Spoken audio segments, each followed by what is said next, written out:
അസ്സലാമലൈക്കും. പുതിയൊരു വീഡിയോയിലേക്ക് എല്ലാവർക്കും സ്വാഗതം. ഞാനിന്നിവിടെ ഉണ്ടാക്കാൻ പോണത് കോവക്കോൺ നല്ലൊരു ഫ്രൈ ആണ്.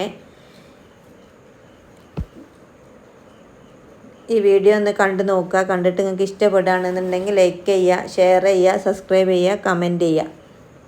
അതിന് വേണ്ടിയിട്ട് ഞാനിവിടെ ഒരു 1/4 കിലോ കോവക്കയാണ് എടുത്തിട്ടുള്ളത്. ഇത് നല്ലോണം കഴുകി വൃത്തിയാക്കിയതിന് ശേഷം 4 കീറി എടുക്കുകയാണ് ചെയ്യുന്നത്. ഇങ്ങനെ കോവക്ക ഫ്രൈ ഉണ്ടാക്കാത്തവർ ഇങ്ങനെ ഒന്ന് ഉണ്ടാക്കി നോക്കുക. ഉണ്ടാക്കിയിട്ട് നിങ്ങൾ ഈ വീഡിയോൻ്റെ അടിയിൽ കമൻറ്റിൽ പറയാൻ വേണം കേട്ടോ.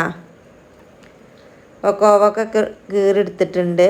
ഇനി അതിലേക്ക് ഒരു 1.5 ടീസ്പൂൺ മുളകും പൊടി, 1/4 ടീസ്പൂൺ മഞ്ഞൾപ്പൊടി, 1/4 ടീസ്പൂണ്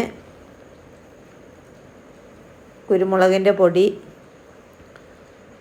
കുറച്ച് കരിവേപ്പിൻ്റെ ഇല, 1/2 ടീസ്പൂണ് ഇഞ്ചി വെളുത്തുള്ളിൻ്റെ പേസ്റ്റ്, പാകത്തിന് ഉപ്പ്, ഒരു 1.5 ടീസ്പൂണ് അരിപ്പൊടിയും കൂടി ചേർത്തിട്ട് നല്ലോണം കുഴച്ചെടുക്കുക. ചെറുനാരങ്ങ കൂടി പിഴിയണം കേട്ടോ. ഒരു പുളിക്കും വേണ്ടിയാണ് ചെറുനാരങ്ങ പിഴിയണത്. ഇത് കുഴച്ച് വെച്ചതിൻ്റെ ശേഷം ഒരു അരമണിക്കൂറൊക്കെ മൂടി വെക്കുക. ഒന്ന് അതിൻ്റെ നമ്മൾ ചേർത്തതൊക്കെ പിടിച്ചാൻ വേണ്ടി. ഇനി ഒരു ചട്ടി അടുപ്പത്ത് വെച്ച് അതിലേക്ക് വെളിച്ചെണ്ണ ഒഴിച്ചിട്ട് ഇതൊന്ന് ഫ്രൈ ചെയ്തെടുക്കുകയാണ് ചെയ്യുന്നത്. ഈ കരിവേപ്പിൻ്റെ ഇലയും ഒക്കെ ഇതിൽ ചേർത്തത് കൊണ്ട് നല്ല ടേസ്റ്റ് കാരം. ഇതാണ് ഇന്നത്തെ വീഡിയോ.